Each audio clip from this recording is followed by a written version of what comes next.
Hello students, बुनियाद physics classes में आपका स्वागत है। हम फर्स्ट यूनिट पढ़ रहे थे जिसका नाम था स्थिर वैद्युतिकी। तो मैंने आप लोगों को पहले भी बताया था कि आपकी फर्स्ट यूनिट स्थिर वैद्युतिकी में 4 चैप्टर हैं। 4 में से फर्स्ट चैप्टर था विद्युत क्षेत्र। ये चैप्टर पिछली क्लास में कंप्लीट हो चुका है। तो let's start with second chapter. Second chapter का नाम है गाउस का नियम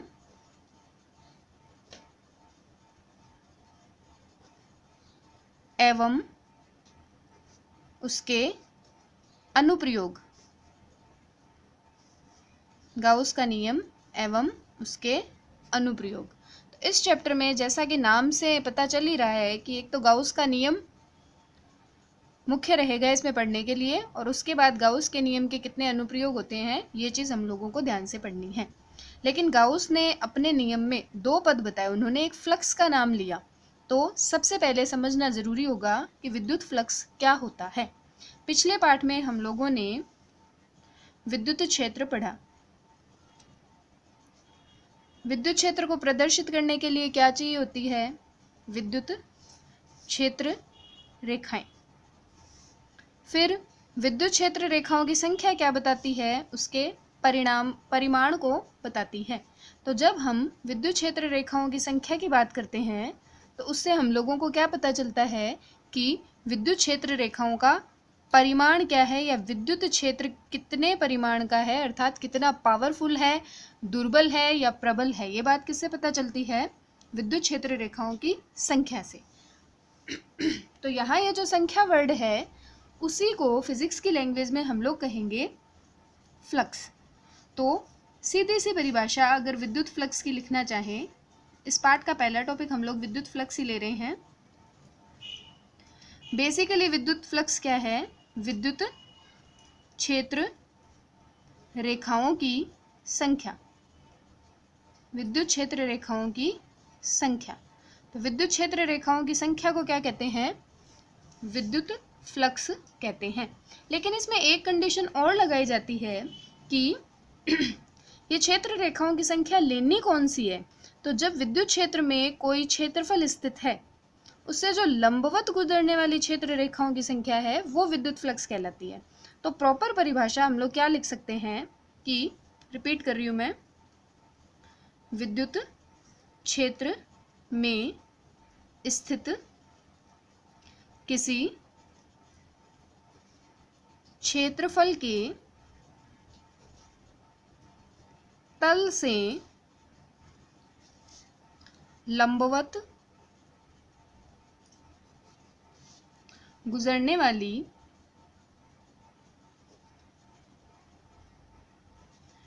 क्षेत्र रेखाओं की संख्या क्या कहलाएगी? विद्युत फ्लक्स। तो ध्यान देने योग्य बात क्या है कि यदि हम लोगों ने विद्युत क्षेत्र में स्थित कोई क्षेत्रफल लिया है तो उसके तल से लंबवत जितनी भी क्षेत्र रेखाएं गुजरेगी उनकी संख्या क्या कहलाएगी? विद्युत फ्लक्स। व्यक्त करने का तरीका क्या है? इसे फाई से व्यक्त किया जाता है। ठीक है, बेसिक फॉर्मूला लेते हैं E dot D S. E dot D S को खोला तो E D S cos theta, जहां थीटा क्या है? विद्युत क्षेत्र तथा क्षेत्रफल अल्पांश के मध्य, क्षेत्रफल अल्पांश के मध्य बनने वाला कोण। ध्यान देंगे कि थीटा किस किस के बीच का कोण है? विद्युत क्षेत्र तथा हम लोग जो क्षेत्रफल अल्पांश ले रहे हैं उन दोनों के बीच में जितना भी कोण बनेगा उसका मान क्या लिया जाता है? थीटा। ये क्षेत्रफल अल्पांश है। यदि संपूर्ण क्षेत्रफल की बात करें, संपूर्ण क्षेत्रफल के लिए, तो संपूर्ण क्षेत्रफल के लिए फाई का मान हम सिग्मा लगा देंगे, sigma E dot delta S. अब हम लोग सभी जानते हैं कि विद्युत क्षेत्र तो कुल ही होगा, तो इसके लिए सिग्मा लेने की आवश्यकता है नहीं। सिग्मा डेल्टा एस यानी कि क्षेत्रफल का कुल मान ले लिया जाएगा, या फिर इसको क्या लिखा जा सकता है, फाई बराबर ई डॉट डी एस का समाकलन। तो ये सभी इसको लिखने के तरीके होंगे। तो ये हो गई विद्युत फ्लक्स की परिभाषा, यहाँ हो गया विद्युत फ्लक्स का सूत्र, ये हो गया व्यक्त करने का अन्य तरीका। उसके बाद बात करते हैं मात्रक की। तो मात्रक में देखिए आपके पास दो चीजें आ रही है, कौन कौन सी, एक तो आ रहा है विद्युत क्षेत्र। तो पिछले पाठ में विद्युत क्षेत्र की तीव्रता का सूत्र क्या था, E बराबर F upon Q not. F का मात्रक न्यूटन हो जाएगा, क्यू नॉट का मात्रक कूलोम हो जाएगा, तो ई का मात्रक अपने को क्या मिला, न्यूटन प्रति कूलोम। और क्षेत्रफल का मात्रक क्या होता है, हम सभी जानते हैं, मीटर स्क्वायर। ठीक है, तो न्यूटन प्रति कूलोम इंटू मीटर स्क्वायर इसका मात्रक होता है। आगे चलकर हम एक और मात्रक पढ़ेंगे, अभी के लिए इतना काफ़ी है। फिर एसआई मात्रक के रूप में, ये भी एसआई मात्रक है, न्यूटन मीटर स्क्वायर प्रति कूलोम, लेकिन प्रचलित मात्रक अगर देखा जाए तो प्रचलित मात्रक लिखा जाता है वेबर, और वेबर को व्यक्त करते हैं डब्ल्यू बी से। ठीक है, फिर एक चीज़ और कि जैसे हम आगे के चैप्टर में चलेंगे, मैग्नेटिज्म पढ़ेंगे, चुंबकीय क्षेत्र के बारे में पढ़ेंगे, तो वहाँ पर चुंबकीय फ्लक्स की बात भी होगी। तो चुंबकीय फ्लक्स को व्यक्त करने के लिए फाई बी लिखा जाता है, और विद्युत फ्लक्स को व्यक्त करने के लिए फाई ई लिखा जाता है। ये कोई ज़रूरी नहीं है, यदि सिर्फ फाई लिखा हुआ है तो इसका मतलब हम लोगों को विद्युत फ्लक्स ही लेना होता है, लेकिन चुंबकीय फ्लक्स को जब भी व्यक्त करेंगे तो उसके साथ फाई बी लिखा जाना अनिवार्य होता है। ठीक है, आगे चलते हैं, आगे बात करते हैं वीमा की, विमीय सूत्र। ठीक है, अब विमीय सूत्र देखिए, न्यूटन का विमीय सूत्र सभी जानते हैं, m1 L1 T minus 2। Metre square का विमीय सूत्र L2। कूलोम का विमीय सूत्र हम लोग पहले पढ़ चुके हैं, m0 L0 T1 A1। ठीक है, सॉल्व करते हैं, आगे चलते हैं। m1 का 1 ही रहेगा, L1 यहाँ पे और 2 यहाँ पे, तो L3 हो जाएगा, T माइनस 2 यहाँ पे और -1 ये वाला हो जाएगा, तो T माइनस 3 A माइनस 1। ये काफ़ी इंपॉर्टेंट है, एग्जाम में कई बार पूछा जाता है कि विद्युत फ्लक्स का विमीय सूत्र लिखिए। तो निकालना आप लोगों को मैंने सिखा दिया है, बट बेटर यही रहेगा कि आप विद्युत फ्लक्स का विमीय सूत्र अच्छे से याद रखें। m1 L3 T minus 3 A minus 1। याद करने का तरीका क्या है, M L T तो होते ही हैं, A अब होने लग गया है, तो दोनों साइड 1 1 लगाना है, बीच वालों के 3 3 लगाना है, लास्ट वाले दोनों किस में होंगे, माइनस में होंगे। तो आराम से याद आप लोगों को रह सकता है। उसके बाद बात करते हैं, देखिए सदिश और अदिश की। तो यहाँ आप लोग ध्यान देंगे कि फाई ई क्या है, ई डॉट डी एस, तो दो सदिशों का अदिश गुणनफल है। तो जब दो सदिशों का अदिश गुणनफल हम लोग करते हैं, तो 11th में भी पढ़ा था कि दो सदिशों का अदिश गुणनफल क्या होता है, एक अदिश राशि प्राप्त होती है, अर्थात विद्युत फ्लक्स एक अदिश राशि होती है। विद्युत फ्लक्स कैसी राशि है, अदिश राशि है। ठीक है, ध्यान रहेगा। तो हम लोगों ने अभी अभी क्या पढ़ा, विद्युत फ्लक्स पढ़ा। बेसिकली विद्युत फ्लक्स क्या है, विद्युत क्षेत्र रेखाओं की संख्या, अर्थात यदि हमें विद्युत क्षेत्र की प्रबलता और दुर्बलता बतानी है तो हम संख्या से बताएंगे, और संख्या का मतलब है फ्लक्स। तो यदि विद्युत फ्लक्स ज़्यादा होगा तो विद्युत क्षेत्र प्रबल होगा, और यदि विद्युत फ्लक्स कम होगा तो विद्युत क्षेत्र दुर्बल होगा। ठीक है, फिर हम लोगों ने सूत्र पढ़ा, फाई बराबर ई डॉट डी एस। व्यक्त करने के 2-3 तरीके हैं, एक तरीका हम लोग समाकलन के रूप में ई डॉट डी एस भी लिख सकते हैं।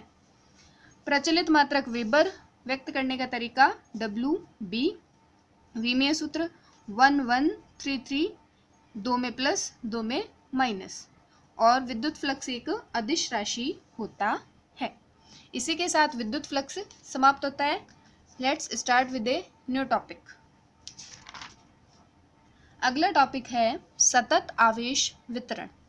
तो हम लोगों ने पिछले पाठ में आवेशों के बारे में खूब पढ़ा, आवेशों के बारे में पढ़ लिया। अब आवेशों का वितरण किस प्रकार होता है ये भी समझना है। आवेशों का जो भी वितरण है वह सतत होता है। सतत अर्थात आप लोग जानते हैं कंटिन्यूअस। कंटिन्यूअस मतलब कहीं भी, कहीं है कहीं नहीं है, ऐसा कुछ नहीं है, एक निरंतरता रहती है आवेशों के वितरण में। तो आवेशों का वितरण कैसे होता है? आवेशों का वितरण सतत होता है, कंटिन्यूअस होता है, हर जगह इक्वली फैलते हैं। ठीक है, फिर हम लोग बात करते हैं कि ये जो सतत आवेश वितरण है ना, इसको विमा के आधार पर 3 प्रकार से बांटा गया है। विमा के आधार पर 3 प्रकार। अब विमा के आधार पर 3 प्रकार हैं तो आप लोग अच्छे से समझते हैं, 11th में हम लोग बात कर चुके हैं कि विमाएं कितनी होती है। विमाएं 3 होती है, होती तो काफ़ी है लेकिन हम लोग 3 ही पढ़ते हैं। तो विमाएं 3 होती है, 3 विमाएं हैं। तो विमाओं के आधार पर सतत आवेश वितरण में कितने प्रकार का हो गया? 3 प्रकार का। 3 विमाओं में क्या क्या ले सकते हैं? x ले सकते हैं, y ले सकते हैं, z ले सकते हैं।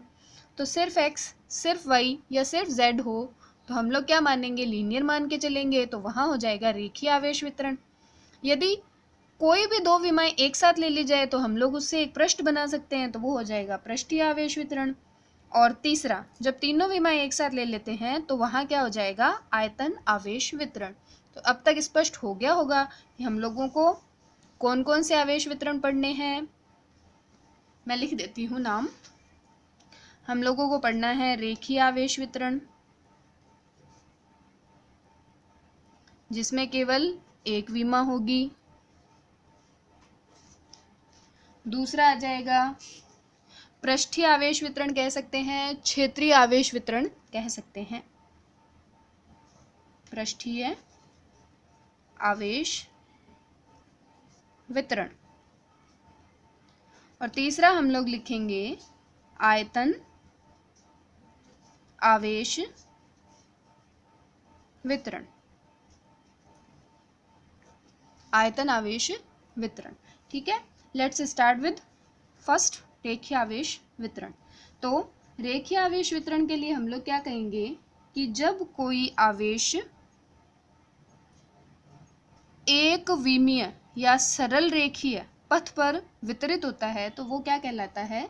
रेखीय आवेश वितरण। तो परिभाषा के तौर पर हम लोग क्या लिख सकते हैं भाई? समझने के हिसाब से किसी छड़ की एकांक लंबाई पर उपस्थित जो आवेश है, किसी छड़, छड़ का मतलब एक विमा आ जाएगी, किसी छड़ की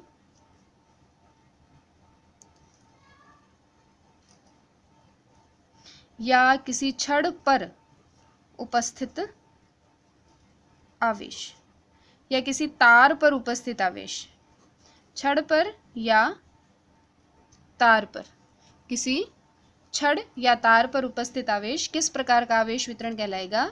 रेखीय आवेश वितरण। तो जब भी हम लोग आवेश वितरण पढ़ेंगे आप लोग ध्यान देंगे कि हम आवेश वितरण के साथ साथ आवेश घनत्व भी पढ़ेंगे कि एकांक पर कितना आवेश उपस्थित है। ठीक है, तो मैं लिख देती हूँ रेखीय आवेश घनत्व। रेखीय आवेश घनत्व डिफाइन करने का तरीका क्या है कि देखो, रेखीय चालक है तो केवल लंबाई ली जाएगी कि भाई एक विमा जब भी होती है तो हम लोग केवल लंबाई की बात कर सकते हैं। तो क्या कहा जा सकता है कि किसी चालक छड़ की एकांक लंबाई पर उपस्थित कुल आवेश, किसी छड़ की एकांक लंबाई पर उपस्थित कुल आवेश की मात्रा, कुल आवेश की मात्रा, किसी चालक छड़ की एकांक लंबाई पर उपस्थित कुल आवेश की मात्रा क्या कहलाती है? रेखीय आवेश घनत्व। तो समझने के हिसाब से हम लोग क्या कर सकते हैं कि भाई एक लंबाई का अल्पांश ले लिया dx, तो dx लंबाई में या dx लंबाई पर मान लेते हैं dx लंबाई पर आवेश कितना है dq, तो एकांक लंबाई पर कितना होगा dq अपॉन dx। तो एकांक लंबाई पर कुल आवेश की मात्रा क्या कहलाती है, रेखीय आवेश घनत्व है। तो हम लोग क्या लिख सकते हैं, अर्थात रेखीय आवेश घनत्व,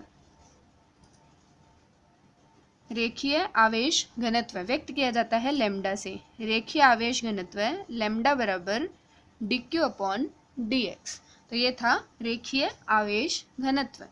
अब बात करते हैं मात्रक की। मात्रक हम लोग अच्छे से जानते हैं, आवेश का मात्रक कूलोम और लंबाई का मात्रक मीटर। तो मात्रक क्या हो जाएगा, कूलोम मीटर इनवर्स। विमा अगर लिखनी चाहें तो कूलोम की विमा m0 l0 t1 a1, और यहाँ से l की विमा क्या आ जाएगी -1। तो ये हो जाएगा विमीय सूत्र m0 l-1 t1 a1।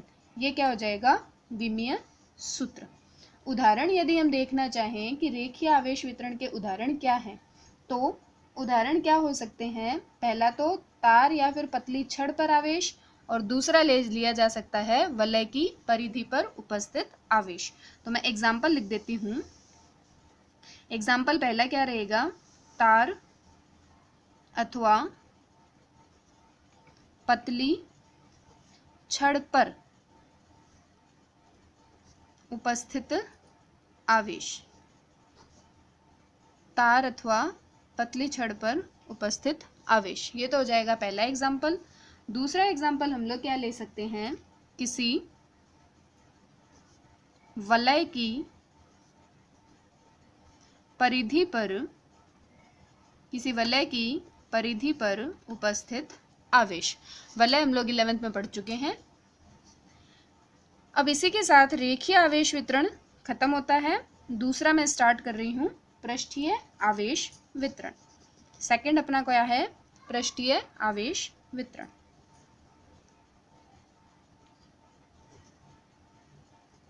रेखीय में क्या थी, एक विमा, पृष्ठीय में क्या हो जाएगी, दो विमा। तो हम लोग इसको डिफाइन कैसे करेंगे कि जब आवेश द्विविमीय क्षेत्रफल में वितरित होता है, जब आवेश द्विविमीय क्षेत्रफल में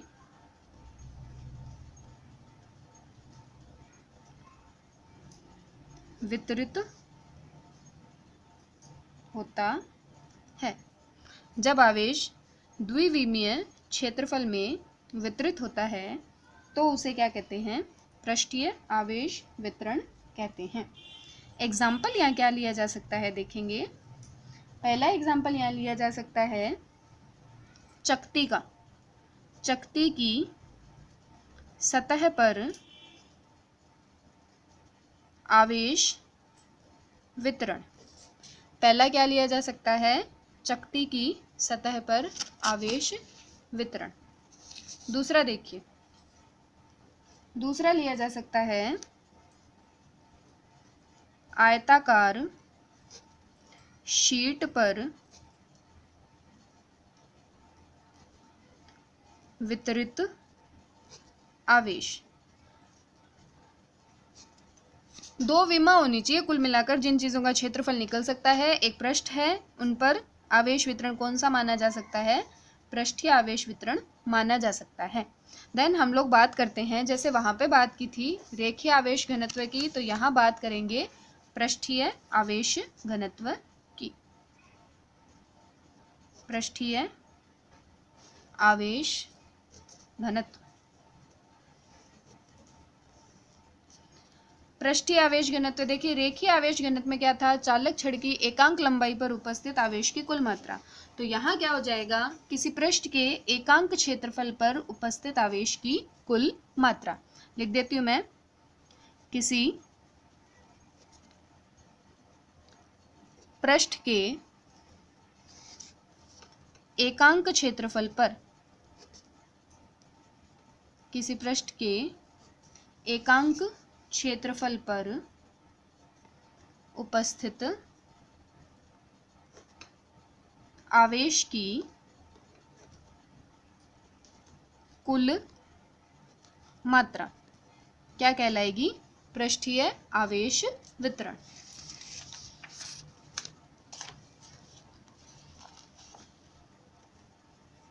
तो पृष्ठीय आवेश वितरण के लिए हम लोग क्या मान के चलेंगे कि कोई ds क्षेत्रफल है। मान लिया क्षेत्रफल क्या है, ds क्षेत्रफल पर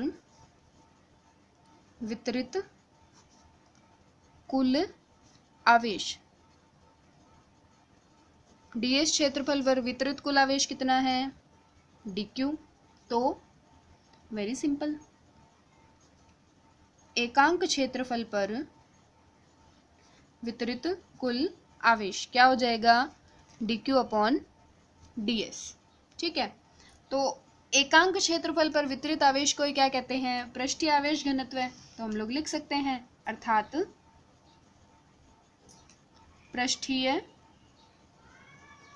आवेश घनत्व, पृष्ठीय आवेश घनत्व को व्यक्त किया जाता है सिग्मा से। तो पृष्ठीय आवेश घनत्व सिग्मा बराबर क्या मिल गया, dq अपॉन ds। बात करते हैं मात्रक की। तो मात्रक क्या है, आवेश का मात्रक कूलॉम और क्षेत्रफल अल्पांश का मात्रक मीटर स्क्वायर। तो मात्रक आ जाएगा कूलॉम प्रति मीटर स्क्वायर। ठीक है, विमा, विमा आ जाएगी m0 L-2 T1 A1। कोई दिक्कत ही नहीं है। तो पृष्ठीय आवेश वितरण कहाँ होगा, द्विविमीय क्षेत्रफल में जब कोई आवेश वितरित होगा तो वहां पर पृष्ठीय आवेश वितरण लिया जाएगा। पृष्ठीय आवेश घनत्व क्या कहलाएगा, एकांक क्षेत्रफल में उपस्थित आवेश की कुल मात्रा। नेक्स्ट तीसरा है आयतन आवेश वितरण। आयतन आवेश वितरण, आयतन आवेश वितरण मैंने आपको पहले ही बताया था। इस बार कितनी विमा हो जाएगी, 3 विमा हो जाएगी।